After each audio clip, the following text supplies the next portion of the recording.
샬롬 반갑습니다. 9월 26일 토요일 아침 그리고 추석 연휴가 되는 첫째 날 여러분들과 함께 하나님의 말씀을 묵상하도록 하겠습니다.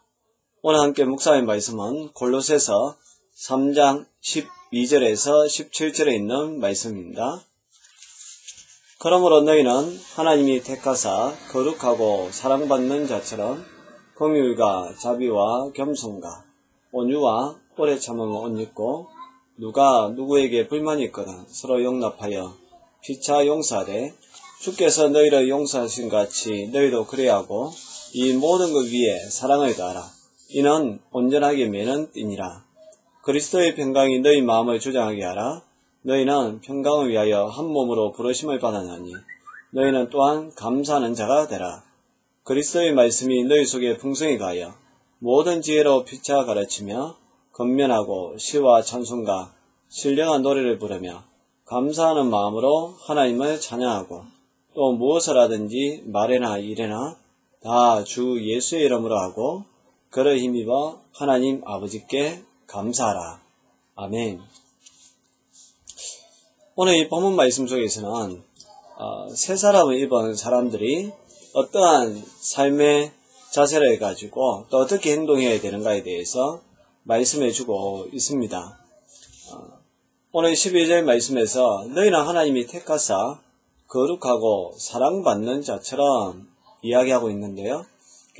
하나님이 셀렉션, 선택한 사람들은 어떻게 보면 구약으로 치면 애굽의 삶에서 이제 강야로 나온 홍해를 건너온 사람들의 삶은 이제 변화되어야 된다는 거죠. 새 사람이 되어야 되는데 그러한 사람들의 특징은 거룩함입니다.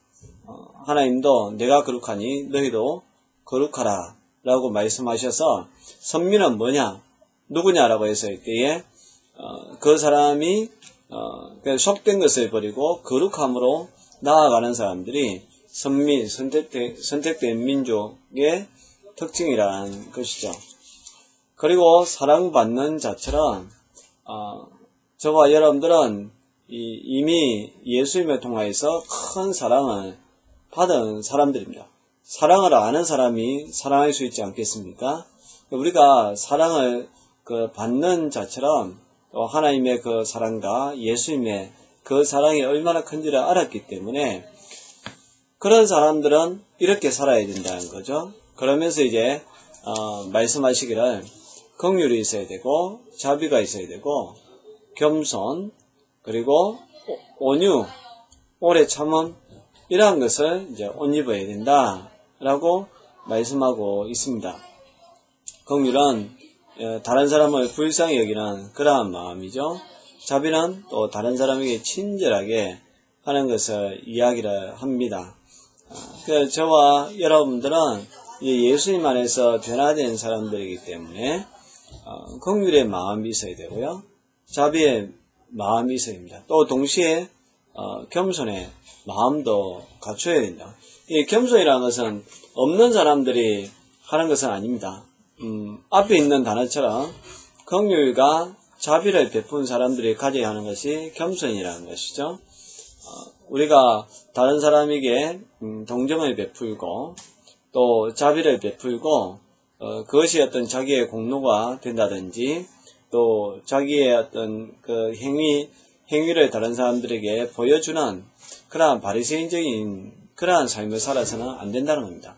우리가 긍휼을 베풀어야 되고요. 자비를 많이 베풀어야 되지만 그러나 동시에 우리가 잊지 말아야 될 것은 겸손이라는 것이죠. 다르게 이야기하면 우리는 무익한 종이라고 언제나 하나님 앞에 다시 고백하고 새 마음을 가지고 다시 긍휼히 여기는 마음이 있어야 되고요. 자비의 마음이 있어야 된다는 겁니다. 그리고 이제 이 온유한 마음과 또 어떤 일을 하든지 간에 오래 참는 그러한 인내의 마음이 있어야 한다는 거죠. 사실 또 이제 이러한 것은 갈라디아서에서는 성령의 9가지 열매 속에도 들어가는 것들이 있습니다. 저와 여러분들이 그리스도 안에서 거듭난 사람들이라면 이러한 열매를 맺는 그러한 삶을 살아야 한다는 것이죠. 특별히 그 13절과 14절에는 용서에 관한 이야기를 하고 있는데요. 13절에 보면 누가 누구에게 불만이 있거든 서로 용납하여서 피차 용서되라고 되어 있습니다. 누가 누구에게 불만이 있거든. 여러분 불만 없는 사람이 어디 있겠습니까? 이렇게 같이 여러분들과 말씀 나누는 저도 시시때때로 속에서 많은 그런 불만이 나올 때가 있습니다. 그렇지만 오늘 말씀 속에서 바울 사도가 우리들에게 권면하는 것은 용납하는 마음을 가지라는 것이죠.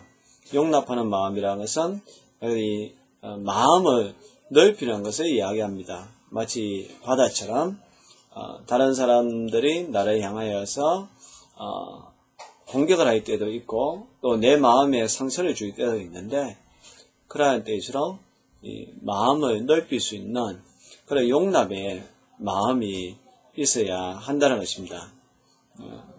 왜 그렇게 해야 될까요? 우리 주님께서 저와 여러분들을 용서하셨다는 사실입니다. 내가 그 사람을 보면 용서하기 힘듭니다. 반대로 이야기하면 그 사람이 또 나를 봐도 쉽게 용서가 안 되는 경우가 많이 있습니다. 그러나 나나 그 사람이나 주님을 바라보고 주님이 저와 여러분들을 용서해 주신 그 사건을 본다라면 주님의 그 모습을 우리가 기억한다라면 또 서로 용납하지 못할 것이 없다라는 사실입니다. 특별히 이 모든 것 위에 그 사랑을 더하라. 이거는 온전하게 매는 띠니라 라고 되어 있는데요. 그냥 용납은 받아들이는 겁니다. 다르게 이야기하면 또 이제 이것이 무관심으로 갈 수도 있겠죠. 그 사람이 나한테 뭐라고 하든지 간에 나는 신경 쓰지 않겠다. 그렇게 될 수가 있는데 그러나 이것 위에 사랑을 더해야 한다는 겁니다. 사랑이라는 것은 그냥 단순히 그냥 받아만 들이는 것이 아니라 그 사람의 마음을 헤아리는 것이고 더 나아가서 예수님이 사랑의 모습을 섬김이라고 하지 않습니까? 도리어 내 마음에 상처 준 사람을 더 잘 섬기는 그러한 것이 진정한 사랑이라는 것이죠. 이것이 온전하게 매는 띠라는 것입니다. 다른 사람을 용서할 때에 우리가 그 사람을 용납도 해야 되지만 또 더 나아가서 사랑의 모습을 보여줄 때에 우리가 이 허리띠와 같이 깍 묶어서 이제는 옷이 전혀 흘러내리지 않게끔 하는 것처럼 우리 그리스도인의 삶도 그렇게 되어야 한다라고 말씀하고 있습니다. 그리고 이제 15절에서는 평강에 대해서 이야기하는데요. 그리스도의 평강이 너희 마음을 주장하게 하라 라고 이야기합니다. 그리스도의 평강이라는 거죠. 우리 주님의 평강의 모습, 우리 주님은 어떤 상황이 있든지 간에 평안을 유지하셨습니다. 특별히 폭풍과 같이 난 파도가 칠 때에 제자들은 배 안에 물이 들어오니까 우리가 죽게 되었는데 왜 주님은 선생님은 그렇게 편안하게 잠만 자고 있습니까? 라고 했을 때 그 시간에 우리 주님은 배 고물을 베고서 주무시고 계셨다라고 하지 않았습니까?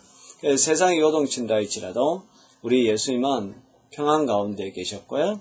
심지어 십자가를 지는 그 순간까지도 무서워하거나 두려워하는 것이 아니라 하나님의 뜻을 이루기 위해서 십자가를 기꺼이 지시고 도리어 자기를 갖다가 십자가를 못 박은 사람들은 하나님 앞에 용서해달라고 기도하지 않습니까?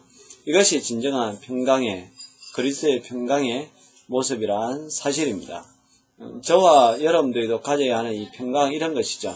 근데 세상 사람들이 평강은 어떤 곳에 있느냐 하면 사람이 자기 곁에 있을 때 또 어떤 물질이 나에게 있을 때에 평강을 누린다라고 이야기를 합니다. 그래서 사람에게 집착하는 사람이 있고 또 소유, 그러니까 물질에 집착하는 사람이 있습니다. 저와 여러분들은 그런 세상적인 평강이 아니라 그리스도의 평강을 가지고 있어야 한다는 거죠. 이것을 위하여서 우리가 한 몸으로 부르심을 받았다. 우리 공동체라는 것이 이런 평강을 추구하는 사람들이라는 거예요. 이 교회 공동체는 어떤 많은 물질이 있어서 행복한 것이 아니라는 겁니다. 또 도리어 사람들이 많기 때문에 또 행복한 것도 아니고 주님께서 주시는, 그러니까 주님이 그 공동체 속에 주인이 되시기 때문에 저와 여러분들은 평강을 누리는 사람들이라는 것이죠. 더 나아가서 또한 감사하는 자가 되라. 이 감사 또한 마찬가지입니다. 우리가 감사의 그런 외적인 조건이 생겨서일 때에 이 감사를 넘어서서 때로는 내 계획대로 되지 아니한다 할지라도 그 속에 놀라운 하나님의 그 계획이 들어있는 줄 믿고 거기에 대해서도 감사할 줄 아는 그런 믿음의 사람들 되어야 한다는 것입니다. 우리가 감사하면 하나님께서 더 크게 감사할 수 있는 그러한 조건들을 만들어 주십니다. 16절과 이제 17절에서는 우리가 하나님을 찬양을 해야 되는데요. 특별히 16절에는 그리스도의 말씀이 우리 속에 풍성히 가해야 된다라고 이야기합니다. 세상의 온갖 그러한 잡다한 지식이 아니라 바로 주님의 평강이 우리 안에 풍성히 가하여서 바로 그리스도의 그 말씀을 통하여서 지혜로 가르쳐야 되고요. 또 권면을 해야 된다라고 말씀합니다. 여러분 요즘 신학도 그렇고 설교도 그렇고 또 교회에서 나누는 교재도 보면 세상적인 그런 이야기를 많이 할 때가 있는데 그것이 또 사람들에게 흥미를 끈다고 생각하는데 절대로 그렇지 않습니다.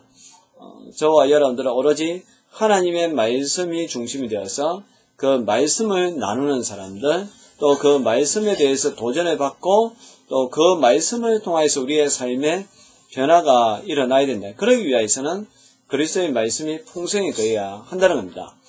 우리가 교회에서 하는 다양한 친교 모임, 그러한 것들이 있는데 그러한 것들도 중요합니다. 그러나 더 중요한 것은 언제나 말씀이 있는 자리가 더 중요하다는 것이죠.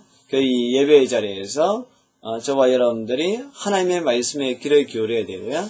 또 성경 공부하는 시간이 있다면 그러한 모임에 참석해서 또 하나님의 말씀을 배울 때에 저와 여러분들이 지혜로운 자가 되고 또 다른 사람을 가르칠 수 있는 사람이 되고 권면할 수 있는 사람이 될 수 있다는 사실입니다. 그리고 또 우리가 신령한 노래를 부르는데 시와 찬송가 신령한 이러한 노래를 부르면서 감사한 마음으로 하나님을 찬양하라 라고 이야기하고 있습니다. 우리가 하나님을 찬양할 때에 시를 통해서도 찬양할 수도 있고요. 또 찬송, 목소리를 통해서도 찬송할 수도 있고 또 신령한 노래, 어떻게 보면 우리가 기도하는 가운데에 하나님 앞에 자연스럽게 드리는 그런 노래일 수도 있겠죠.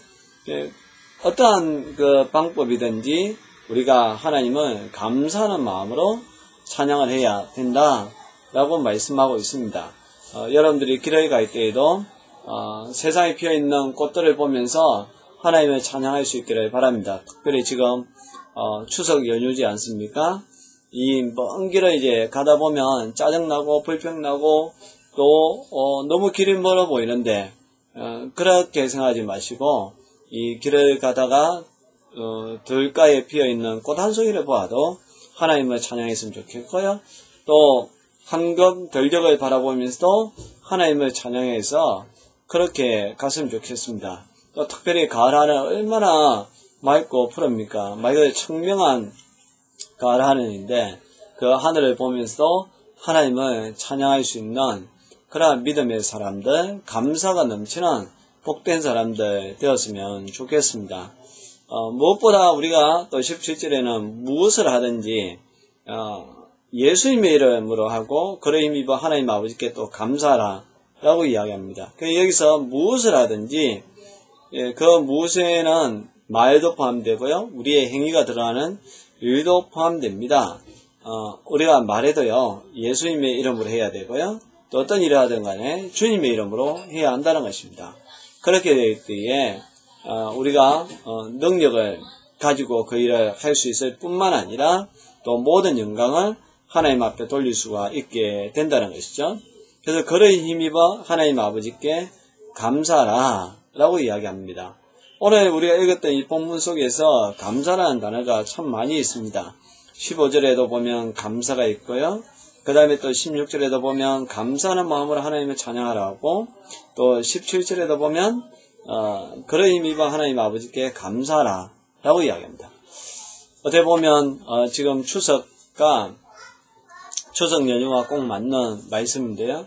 이 추석이란 거는 물론 우리 그 유교식이라든지 한국식으로 이야기하면 죽은 조상들에게 감사하는 그러한 제사를 지내는 날이지만, 그러나 저와 여러분들은 또 이것을 다르게 해석을 하여서 하나님께서 저와 여러분들 지금까지 인도해 주신 것, 또 이렇게 아름다운 자연을 주셔서 오곡백과가 열리게 해주신 것, 그러한 것을 또 흩어졌던 가족들이 한 자리에 모여서 예배드리고 또 서로 삶을 나누고 그러한 것에 대해서 감사하는 시간입니다. 우리 그 추석 연휴 기간 동안에 여러 가지 일들이 많겠지만 감사했으면 좋겠습니다. 감사의 조건을 찾아보시면 무궁무진하게 많은 것이 감사입니다.